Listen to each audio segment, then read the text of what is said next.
Bénissons le Seigneur. Judas Iscariote, l'un des disciples, celui qui allait le livrer. Judas Iscariote, l'un des disciples, celui qui allait livrer Jésus.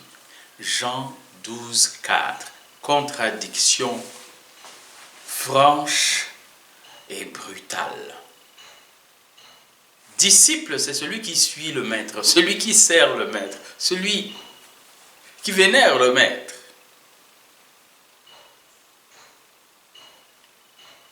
Mais en même temps, celui qui allait livrer le maître.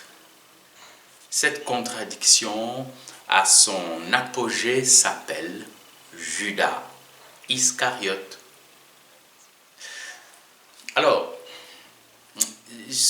ce qu'on enseigne, et qui est la réalité, c'est que les bonnes personnes font parfois des actes mauvais.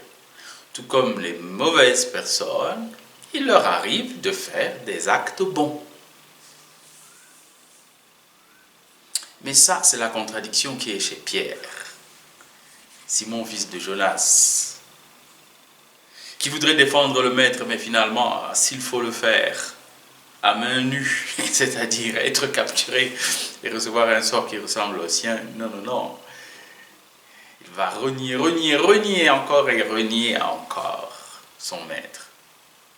Les bonnes personnes font quelquefois de mauvaises choses. Mais il y a au-delà de ça l'option fondamentale. Et c'est dans l'option fondamentale que se situe la trahison de Judas. Il est avec le maître, mais en fait, non, c'est un profiteur. Le verset 6 précise qu'il était le trésorier et il tenait donc la bourse, mais il prenait ce qu'on mettait dedans pour lui-même. Et donc, c'était un schéma constant, répétitif, confirmé de trahison et du maître et de la compagnie des apôtres. Il vivait dans le mensonge et la duplicité. Et ces nouvel acte, pire que tous les autres, de duplicité, livrer Jésus, s'inscrit dans la même dynamique, n'est que le prolongement, la confirmation, le sommet d'une marche plus ou moins constante vers le mal et dans la trahison. Est-ce que ça me concerne? Première chose, s'assurer que mon option fondamentale, c'est pour le bien.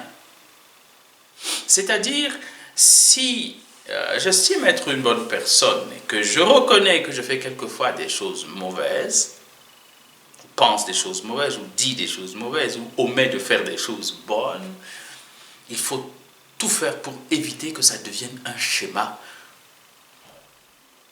et que le mal se répète et fasse sa maison dans mon cœur, dans ma vie. Et puis alors maintenant, conforter mes actions et mes pensées dans cette option pour le bien, de manière à écarter le plus possible la trahison, la duplicité, le mal, le péché, le démon. Parce que là, le démon va entrer en Judas. Que le Seigneur nous donne de nous enraciner dans le bien par des actes bons.